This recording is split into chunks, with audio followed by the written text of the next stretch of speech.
আসসালামু আলাইকুম রহমতুল্লাহি বারাকাতু। ভালো মানের মোটর এবং যে মোটরটার সুনাম এবং নামডাক আছে সেটা হলো 180 মোটর। এটা চিনে না এমন কেউ নাই যারা ইলেকট্রনিক্স জগতে আছে। মূলত এই মোটরটা আমরা অনেক সময় চার্জার ফ্যানে ব্যবহার করে থাকি, অনেক সময় অনেকেই বলে যে এটা শেভিং মেশিনে ব্যবহার করে থাকে। তো যেই যেভাবে বলুক, তো আমরা যারা এই মোটর দিয়ে চার্জার ফ্যান বানাই, তবে রেট একটু বেশি হলেও যারা মূলত একটু কোয়ালিটি ফুল ফ্যান তৈরি করতে চায় ছোটোর ভিতরে, তারা কিন্তু এই মোটরটা ব্যবহার করতে পারেন। এটা দুইটা পাওয়া যায়, আপনাদের আমি দেখাবো। এই যে দেখেন, এইটা একটা শেপ আছে পিছনে স্টিলের, আর একটা আছে প্লাস্টিকের।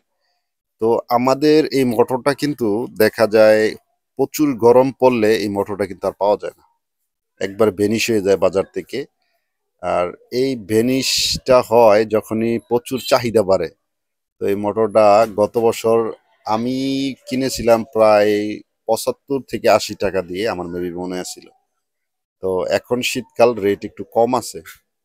আর এই মোটরগুলো একমাত্র মূলত যারা প্রফেশনাল ভালো মানের এই ফ্যান তৈরি করতে চায় তাদের জন্য। আর এই মোটরটা কিন্তু প্রচুর কমপ্লেন আছে, গলে যায়, জ্বলে যায়, পুড়ে যায়, প্রচুর হিট হয় আর কি। তো এই মোটরগুলো আপনারা চাইলে কিন্তু নিতে পারেন। এগুলো কিন্তু নবাবপুর এখন বর্তমানে এভেলেবেল আছে। তবে ভালোটা কোয়ালিটি সম্পূর্ণ মোটর হলে কিন্তু আপনাদের চার্জ ব্যাকআপটাও বাড়বে।